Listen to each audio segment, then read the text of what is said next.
আসসালামু আলাইকুম। প্রিয় দর্শক, যে যেখান থেকে আমাদের এই অনুষ্ঠানটি দেখছেন এবং শুনছেন, আপনাদের সকলকে জানাই জেএমপি ইসলামিক মিডিয়ার পক্ষ থেকে শুভেচ্ছা ও অভিনন্দন। আজকে আপনাদের সামনে উপস্থিত হয়েছি নতুন একটি অনুষ্ঠান নিয়ে। অনুষ্ঠানটি হচ্ছে প্রশ্ন উত্তর গানে গানে। তা যাই হোক, প্রশ্ন উত্তর গানে গানে আমাদের এখন এই অনুষ্ঠানটি শুরু করতে যাচ্ছি। তা আবু বকর ভাই, আপনি কিছু কি বলতে চাচ্ছেন?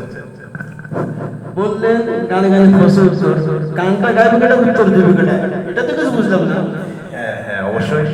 একটু ধৈর্য ধরে, আমাদের শিল্পী এসে যাবে। কোথায় ভাই? অনেকক্ষণ ধরে দর্শক বসে আছে, কোথায় শিল্পী ভাই? আসসালামু আলাইকুম। এই যে আমাদের প্রিয় শিল্পী উপস্থিত হয়ে গেছে। ভালো আছেন? গোলাম মোস্তফা ভাই। গোলাম মোস্তফা ভাই, আপনি কেমন আছেন? আলহামদুলিল্লাহ। মাশাআল্লাহ, আলহামদুলিল্লাহ। তো যাই হোক, প্রিয় দর্শক, আমরা দেরি না করে আমাদের মূল পর্বে চলে যেতে যাচ্ছি। আমাদের শিল্পী, প্রিয় শিল্পী গোলাম মোস্তফা ভাই। গোলাম মোস্তফা ভাই, আমি শুনেছি আপনার কাছে যা প্রশ্ন করা হয়, প্রত্যেকটা প্রশ্ন গানের মাধ্যমে উত্তর দিয়ে থাকেন। তা আপনি কি প্রস্তুত আছেন? ইনশাআল্লাহ। তা যাক, মাশাআল্লাহ। দেখি আমাদের শিল্পী কেমন গান, কেমন উত্তর দর্শক আজকে দেখবে আমাদের শিল্পীকে।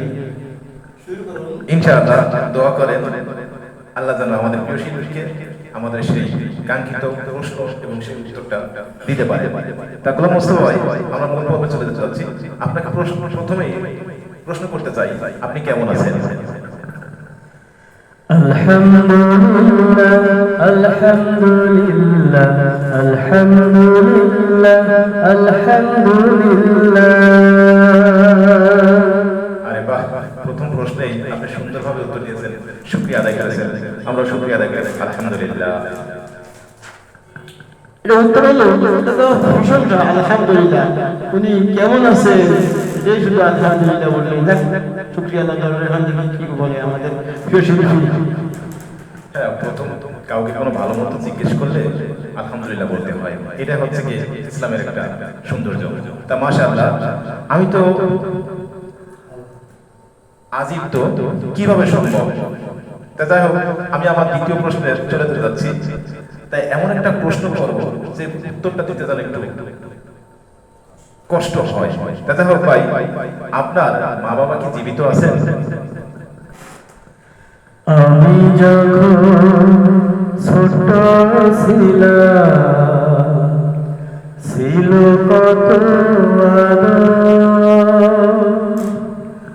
গায়ে দিতাম মা বাবারে ভালোবাসার চাদর। মানে বাবা নেই,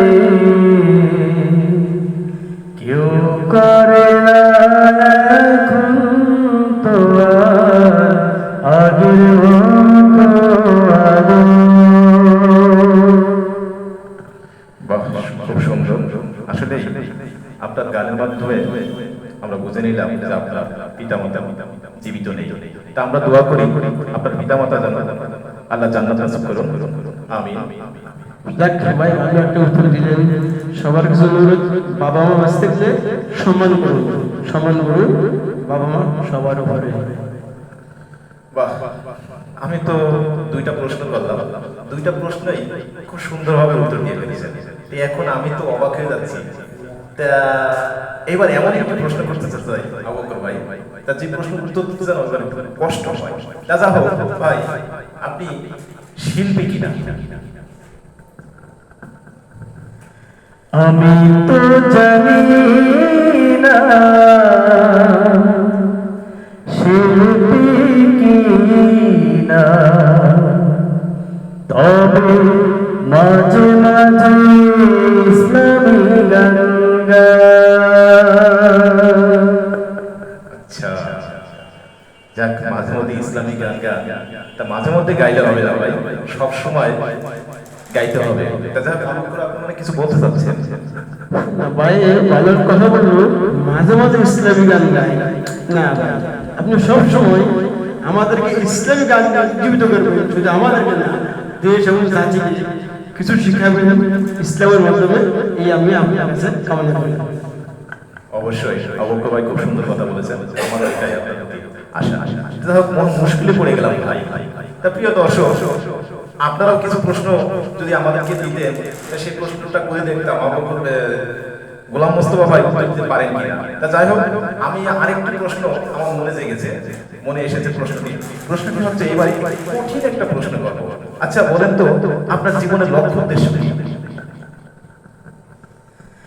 আমার হাত যেন ওমরের হাত হয়,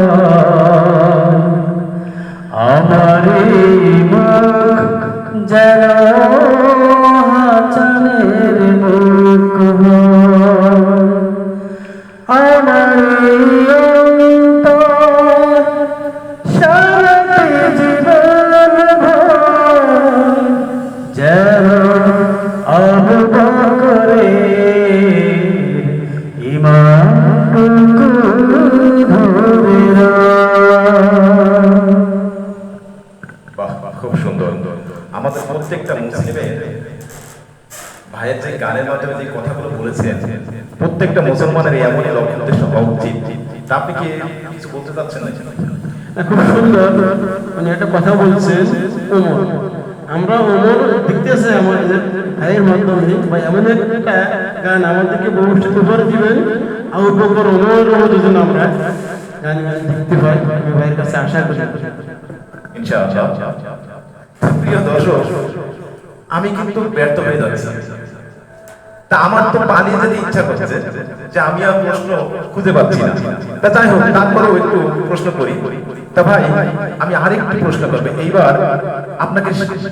এমন একটা প্রশ্ন করতে চাই, আচ্ছা বলেন তো, আপনার শেষ ইচ্ছাটা কি?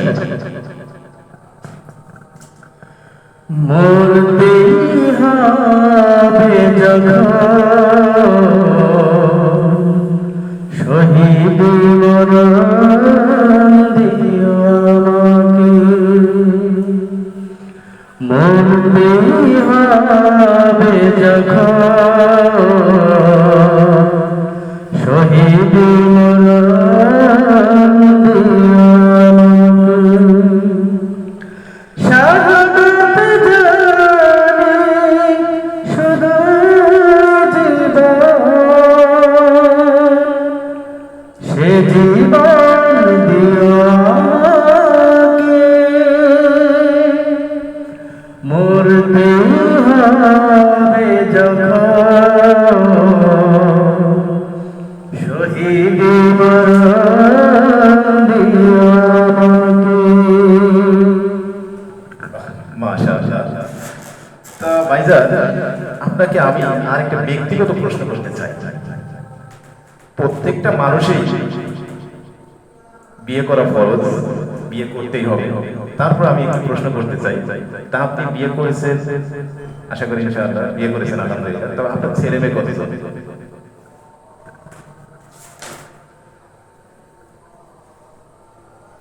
মহান আল্লাহ আমাকে একটি ছেলে এবং একটি মেয়ে দান করেছেন, এবং আমিও আমার সহধর্মিণী ইসলামিক নিয়মে জীবন যাপন করার তৌফিক চাই।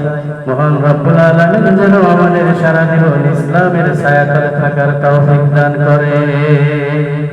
আমিন।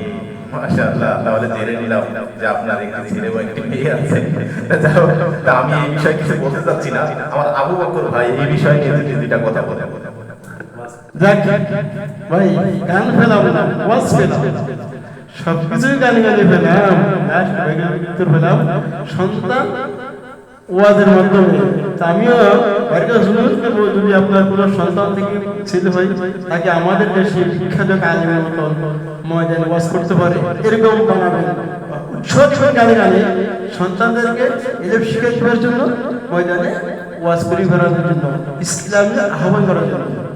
হ্যাঁ, ইনশাআল্লাহ আমরা সকলেই এই আশাটাই করব। তা যাই হোক ভাইজান, আমি আর প্রশ্ন করতে চাচ্ছি না। তো প্রত্যেকটা প্রশ্নই আপনি গানের মাধ্যমে দিয়েছেন, এবং শেষ একটি প্রশ্ন করলাম, যে প্রশ্নটা লাস্ট করলাম, এই প্রশ্নটা আপনি ওয়াজের মাধ্যমে উত্তর দিয়েছেন, ওয়াজের সুরে। তা ঠিক আছে ভাইজান, আপনি শিল্পী, গানের সুরে উত্তর দিতে পারেন এবং ওয়াজের মাধ্যমে উত্তর দিতে পারেন। এটাই আপনার বড় একটা বৈশিষ্ট্য বুঝতে পারলাম। তো তাই হোক ভাইজান, এবার আমি একটা শেষ প্রশ্ন করতে চাই। তো শেষ প্রশ্নটা হচ্ছে এটাই, আপনার বাড়ি কোন জেলায়? পদ্মার তীরে পাবনা জেলা পানি থই থই আমন দানের চিরামরি সুন্দর রকম এই তো পাবনার জেলা বসে এক দোয়ের মেলা এই তো পাবনার জেলা বসে এক দোয়ের মেলা পদ্মার তীরে পাবনার জেলা পানি থই থই আমন দানের চিরামরি সুন্দর রকম এই তো পাবনার জেলা বসে এক দোয়ের মেলা এই তো পাবনার জেলা বসে এক দোয়ের মেলা। মাশাআল্লাহ মাশাআল্লাহ, গানের মাধ্যমে জেনে নিলাম আপনার বাড়ি পাবনা জেলাতে। তা পাবনা জেলা আসলে পাবনা জেলাটা অনেক সুন্দর। আমি আল্লাহ পাক আমাকে ওই জেলাতে যাওয়ার তৌফিক দিয়েছেন এবং যে আমি দেখে এসেছি, খুব সুন্দর লাগে পাবনা জেলাটা, পদ্মার দিয়ে দিয়ে পাবনা জেলা বয়ে গেছে। তা আপনি কিছু বলতে চাচ্ছেন? শেষ প্রশ্ন ভাই, খুব সুন্দর উত্তর দিলেন। জেলা পাবনা, দইয়ের মেলা, সিরা, খই। ভাই যদি আমাদেরকে আমন্ত্রণ করতেন অনেক সময় আমরা যেতাম। আমিও কয়েকবার গেছি পাবনা, আবার ভাইয়ের সাথে শিল্পী জানতে পারি শিল্পী বাড়ি এখানে আছে। আমরা ওই চিরা বই খই খাবো, সাথে দই। ইনশাআল্লাহ আমরা খাবো। তা ঠিক আছে, গোলাম মোস্তফা ভাই আমাদের চমৎকার ভাবে প্রশ্ন উত্তরগুলা গানের মাধ্যমে ওয়াজের মাধ্যমে দিয়ে দিয়েছেন। তা যাই হোক, আমরা আর অনুষ্ঠান বাড়াতে চাচ্ছি না, এখানেই শেষ করতে চাচ্ছি। তা আপনারা সকলে ভালো থাকবেন। প্রিয় দর্শক, আপনারা সকলে ভালো থাকবেন এবং আমাদের জন্য দোয়া করবেন। বিশেষ করে আমার গোলাম মোস্তফা ভাইয়ের জন্য দোয়া করবেন যে সে যেন পরবর্তীতে এইভাবেই উত্তর দিয়ে থাকে। তা ঠিক আছে, তা এখানেই শেষ করতে চাচ্ছি। আসসালামু আলাইকুম ওয়া রাহমাতুল্লাহি ওয়া বারাকাতুহু। ওয়া আলাইকুম আসসালাম ওয়া রাহমাতুল্লাহি ওয়া বারাকাতুহু। ধন্যবাদ।